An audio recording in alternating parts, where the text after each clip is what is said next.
अंदर नहीं जाने दिया, गले तक ही यानी कंठ में ही धारण कर लिया।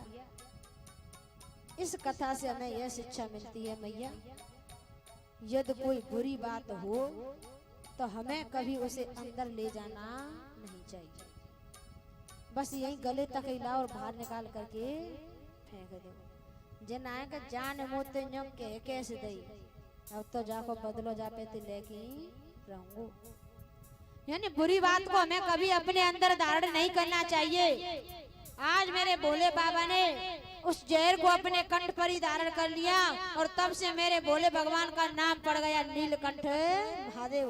बोले नीलकंठ महादेव की। उसके बाद समुद्र मंथन होने लगा। दूसरे नंबर पर कामधेनु नाम की गाय निकली, जो गाय देवताओं ने ऋषियों को दान में दे दी।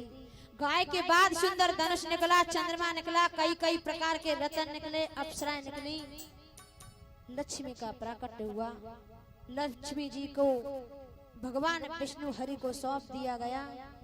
जब समुद्र मंथन हो रहा था तो जो दैत्य मुंह की तरफ लगे हुए थे वो फुसकार से सब के सब काले पड़ गए, क्योंकि बासुकी नाग के अंदर जितना भी जो जहर था वो दैत्य उसी के कारण सब के सब काले पड़ गए।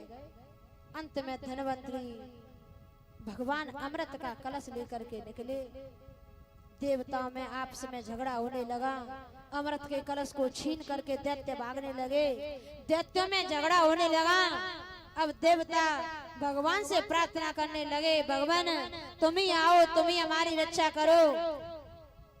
आज मेरे भगवान देवताओं की सहायता करने के लिए मोहिनी का रूप धारण करके वहां आ गए। बोले मोहिनी भगवान की।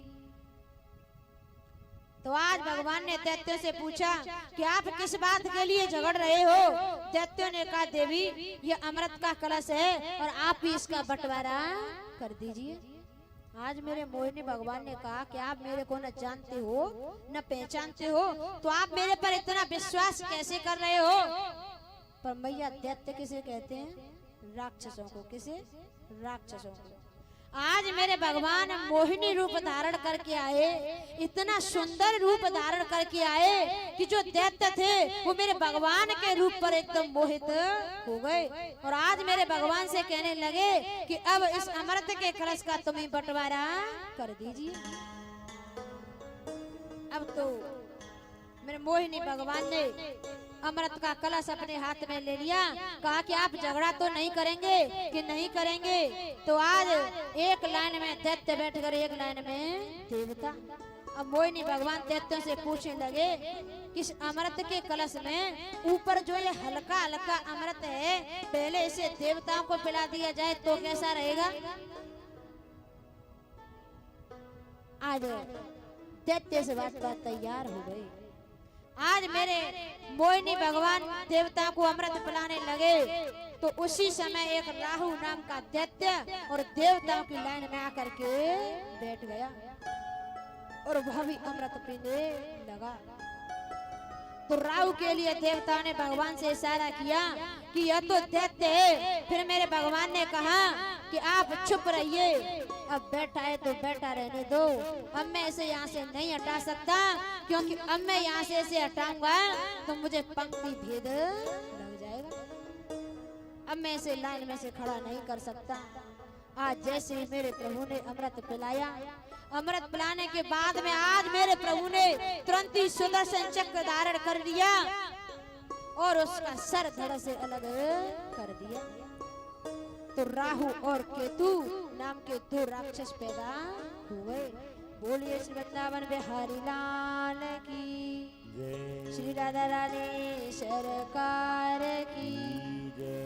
तो मैया कहते हैं कि आज तक ही वही राहु और केतु हमारे सूर्य और चंद्रमा से जो ग्रहण पड़ता है ना, वो ग्रहण के बल पर अपना बदला लेते हैं। बोलिए श्री वृंदावन बिहारी लाल की, श्री राधा रानी सरकार की। अब जैसे समुद्र मंथन हुआ, समुद्र मंथन होने के बाद में देवताओं को अहंकार हो गया। प्रहलाद जी के जो पौत्र हैं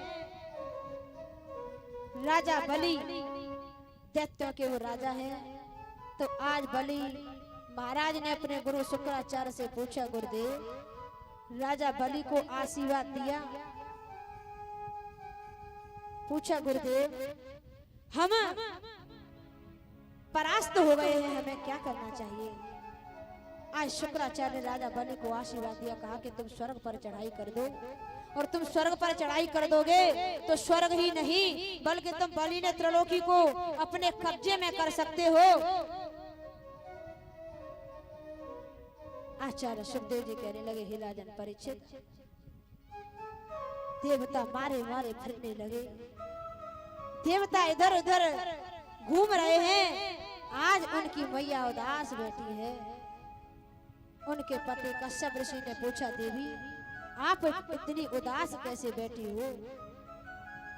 आज उनकी पत्नी कहने लगी, पतिदेव यदि आज आप माँ होते तो पहचानते कि माँ को अपनी संतान का कितना दुख होता है। यदि उनके बच्चों को किसी भी प्रकार का कोई कष्ट हो तो माँ कितनी दुखी रहती है। माता दिति के दैत्य और अदिति के देवता। बोलिए श्री वृंदावन बिहारी लाल की जय, श्री राधा रानी सरकार की जय। आज देवताओं की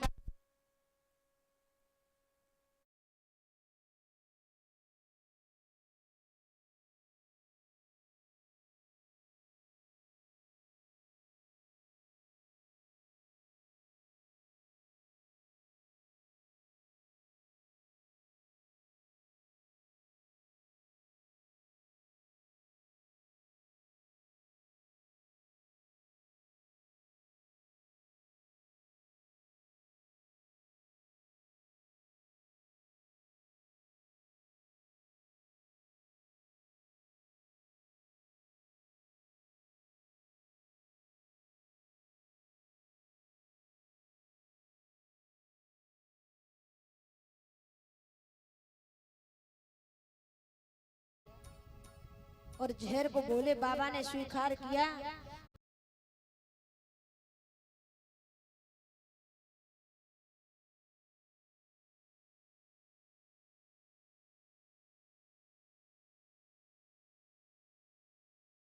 राजा बलि को आशीर्वाद दिया।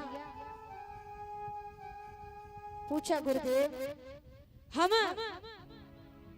परास्त हो गए हैं, हमें क्या करना चाहिए। आज शुक्राचार्य